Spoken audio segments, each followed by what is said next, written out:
Big day for the Fed. After 2 years of taking aggressive action to fight inflation, today the Federal Reserve is expected to cut interest rates. This will be the first time since 2020, pre-pandemic. Joining us to discuss how this could affect day-to-day living is economist Mike Walden. Mike, thanks for taking some time for us. We appreciate it. Any cut, 25 or 50 basis points, what's the first tangible thing people will notice? Well, first of all, I got my happy face on because this is a happy day for many people. Well, we've already actually seen the markets move in anticipation of the Federal Reserve's cut. Mortgage rates have actually gone down.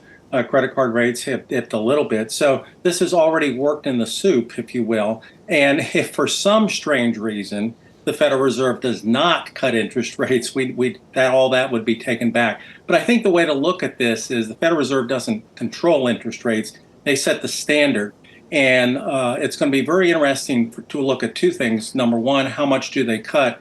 My betting is on 0.25%. Others think 0.5%. And then secondly, what do they say after they cut? And I would anticipate that they're going to hint there'll be several more cuts through this year as well as next year. So 0.25 is what you're guessing. On the other side of it, no cut, and then maybe a 0.5, a half a point. Does it matter? Is there a difference in there? Well, certainly it matters to people who are looking to immediately borrow. If they want the half a point cut, that would be bigger. But the Federal Reserve they balance two goals. One is to keep inflation under control. The other is to keep unemployment low. And they've been working on the inflation side. Right now, though, we've seen some upticks in the unemployment rate, so that has them worried. So I think they're probably going to sort of split the difference and say, well, let's go with 0.25%. That'll still maintain our fight against inflation, but they can always come back. I think the next time they meet, ironically, is the day after the election. They can always come back and cut more. So that's why I'm leaning toward the 0.25% cut. Yeah. And could it be a magic bullet? Is there such a thing, or is this just a first in a series of steps? I think it's the first in a series of steps, and I think there is bona fide worry. I'm not predicting a recession, but clearly the economy has slowed down. That's always the balancing act of the Fed.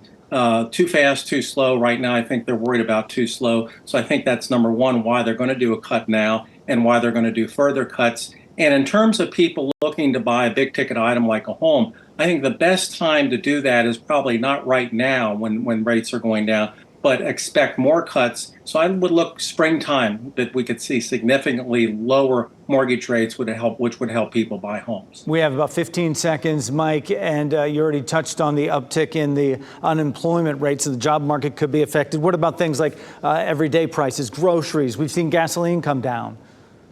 Well, we have seen the inflation rate modestly go down. That doesn't mean prices are going down. It means the rate of increase. Where we want to get, Jeff, is a situation where we maybe have 1 or 2% inflation, which is low enough that people's raises will keep them above water. We haven't been there in a while. So we don't expect all prices to go down. Some will, but what we expect is what the Federal Reserve wants is maybe a 1 to 2% rate of increase in prices year over year. We'll be watching closely. I know you will be as well, and we'll talk again. Economist Mike Walden, thanks for your time.